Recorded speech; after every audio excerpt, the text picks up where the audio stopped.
Olá!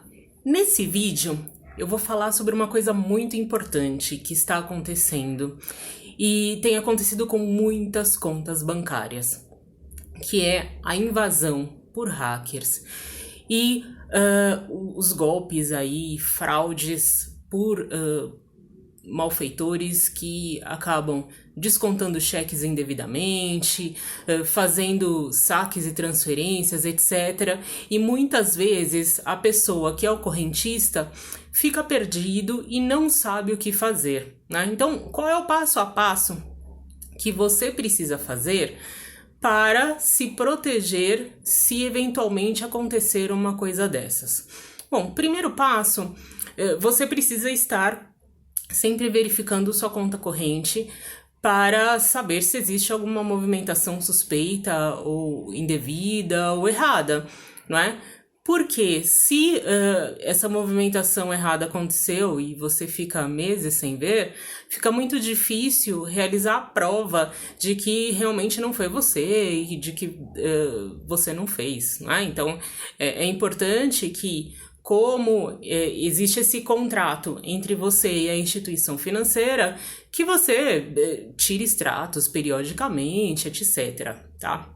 Bom, vamos imaginar que num determinado dia, uma quinta-feira, no final da tarde, você descobre lá, 3 horas da tarde, que aconteceu um saque indevido. Bom, 3 horas da tarde, ainda é possível que você vá até a sua agência bancária, fale com o seu gerente, etc. Então, é muito mais fácil resolver o problema. Agora, às vezes a pessoa descobre isso depois do expediente bancário e fica impossível resolver a situação. Então, muitas vezes o correntista ele liga para a agência, a sua conta corrente já está bloqueada e ele fica realmente sem saber o que fazer.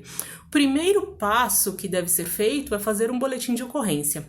E aí, de posse desse boletim de ocorrência, no próximo dia útil, se for, o meu exemplo aqui foi na quinta-feira, na sexta-feira, 10 horas da manhã, o primeiro horário, você vai lá conversar com o seu gerente. Se a instituição financeira é uma instituição séria, eles vão te dar um prazo para resolver a situação.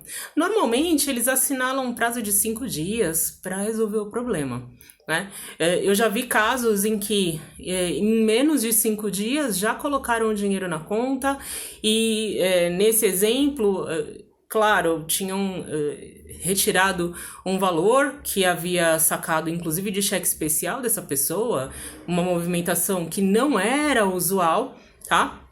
E o banco retirou, inclusive, juros, etc., porque foi verificado, foi detectado que houve fraude. E nesse caso, o que a gente tem? A relação entre você e o banco é uma relação de consumo. E como é uma relação de consumo, ela é regulamentada pelo Código de Defesa do Consumidor.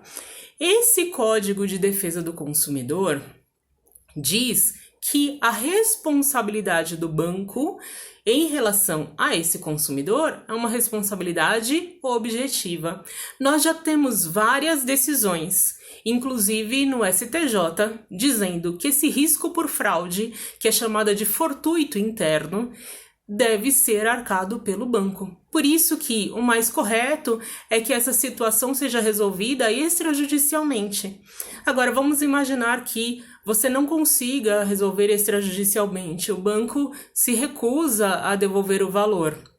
Então, de posse desse boletim de ocorrência, óbvio, quando você for entregar o boletim, você não vai entregar o original, você vai entregar uma cópia ao banco, né, e fica com o seu original, porque se o banco não resolver, aí sim você vai procurar um advogado, esse advogado vai mover uma ação pedindo a devolução.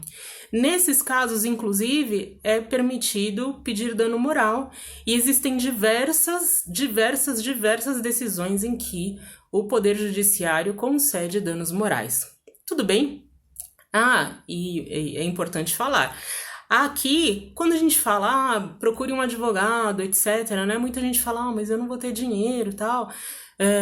Se for indevido, como é que eu faço? Ora, se você realmente não tem condições de arcar com as despesas do advogado, você pode procurar a Defensoria Pública do seu estado, né? Então, é possível que você se sirva desse serviço que o próprio estado fornece a você.